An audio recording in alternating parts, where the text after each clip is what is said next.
उत्तर भारत के जंगल के बीच बसा हुआ एक छोटा सा गांव था रुद्रपुर। गांव छोटा था पर खामोशी बहुत गहरी। रुद्रपुर में सब कुछ सामान्य था। खेती, मंदिर, शाम की आरती, बच्चों की आवाज, सब कुछ। बस एक चीज सामान्य नहीं थी। गांव के बीचों बीच बना हुआ एक पुराना कुआं। वो कुआं लाल मिट्टी से बना था और उसकी दीवार पर हमेशा गीले हाथ के निशान दिखते रहते थे, जैसे कोई अंदर से बाहर आने की कोशिश कर रहा हो। गांव के लोग उस कुएं के पास जाते ही नहीं थे, और अगर कोई गलती से चला भी जाता तो वो वापस आकर रात को चीखने लगता। आरव, एक डॉक्यूमेंट्री यूट्यूबर, शहर से रुद्रपुर आया। उसका मानना था गांव के लोग डर के मारे कहानी बना देते हैं। उसने पूछा, इस कुएं से पानी क्यों नहीं लेते? गांव के प्रधान ने सिर्फ एक बात कही, बेटा, इस कुएं में पानी नहीं है, इस कुएं में वक्त डूब गया है।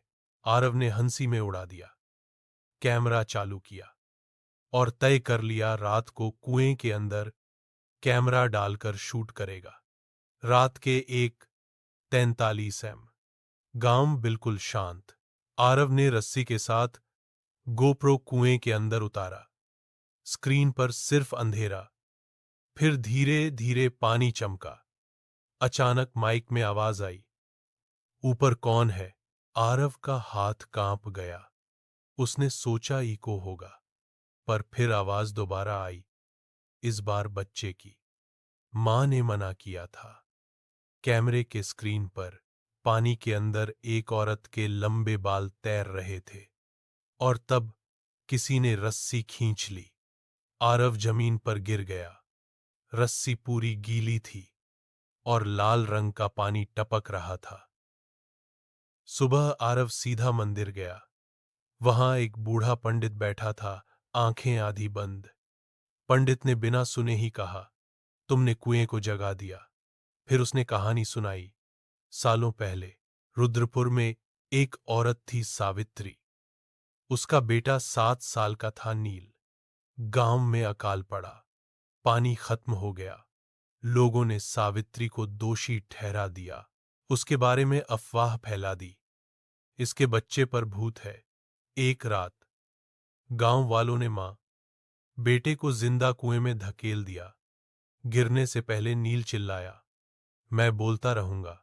उस रात रुद्रपुर में सबके सपने एक जैसे थे। सपने में कुएं से लाल पानी बाहर आ रहा था और बच्चा हाथ उठाकर बोल रहा था, अब मेरी बारी है। आधे गांव के लोग रात को नींद में उठकर कुएं की तरफ चल पड़े। आरव भी। उसने देखा कुएं के पास खड़ी सावित्री। उसका आधा चेहरा गल चुका था, बाल जमीन पर घिस रहे थे। उसने आरव से कहा, तुमने देखा, अब तुम सुनोगे। कुएं का पानी उबलने लगा। अंदर से एक एक करके लोग निकलने लगे, जिनके चेहरे अधूरे थे। वो लोग जो सालों पहले गायब हो गए थे। नील कुएं के किनारे खड़ा था। उसकी आवाज अब बहुत गहरी थी। अब सब बोलेगा, कोई चुप नहीं रहेगा। जो भी चीखने की कोशिश करता, उसका मुंह मिट्टी से भर जाता। आरव भागना चाहा, पर सावित्री के बाल उसके पैर से लिपट गए। अगली सुबह रुद्रपुर नक्शे से गायब था। सिर्फ जंगल और बीच में एक सूखा कुआं। पुलिस को सिर्फ एक चीज मिली, आरव का कैमरा। आखिरी फुटेज में आरव बोल रहा था, अगर तुम ये सुन रहे हो तो कभी किसी की आवाज मत दबाना, क्योंकि जो चुप कराए जाते हैं वो पानी के नीचे भी बोलते रहते हैं। बैकग्राउंड में बच्चे की आवाज, मां, अब कोई प्यासा नहीं है। पुलिस आरव का कैमरा लेकर शहर गई तो उन्होंने नोटिस किया कैमरा बंद ही नहीं हो रहा था। बैटरी 0% दिख रही थी, पर स्क्रीन चल रही थी। फुटेज में सिर्फ एक चीज रिपीट हो रही थी, कुएं के अंदर का अंधेरा और पानी के ऊपर तैरते हुए लंबे बाल। एक कांस्टेबल ने मजाक में बोला, लगता है किसी ने लूप लगा दिया है। तभी स्पीकर से एक आवाज आई, मैं बोलता रहूंगा। कांस्टेबल का चेहरा पीला पड़ गया। कैमरा हाथ से गिर गया। और उस रात उस पुलिस स्टेशन के वॉशरूम का पानी लाल बहने लगा। शहर से 40 किलोमीटर दूर एक और गांव था, भैंसा खेड़ा। वहां के लोग कह रहे थे, रात को कुआं रो रहा है। ये वही आवाज थी, बच्चे की। पानी मत भरो। एक रात गांव का एक लड़का कुएं के पास गया। उसने देखा पानी में दो चेहरे दिख रहे थे, एक मां और एक बेटा। अगली सुबह लड़का बोल नहीं पाया। उसके मुंह से सिर्फ गीली मिट्टी गिर रही थी। पंडित की लिखी पुरानी पोथी मिलती है। उसमें लिखा था, जहां जहां अन्याय होगा, सावित्री का कुआं वहां बनेगा। लाल कुआं एक जगह नहीं था, वो एक श्राप था। हर उस जगह पर उभरता था जहां किसी मां बच्चे की आवाज दबाई गई हो, और हर बार एक नया कुआं। 3 महीने बाद एक नए यूट्यूब चैनल पर एक वीडियो अपलोड होती है, शीर्षक लाल कुएं के नीचे।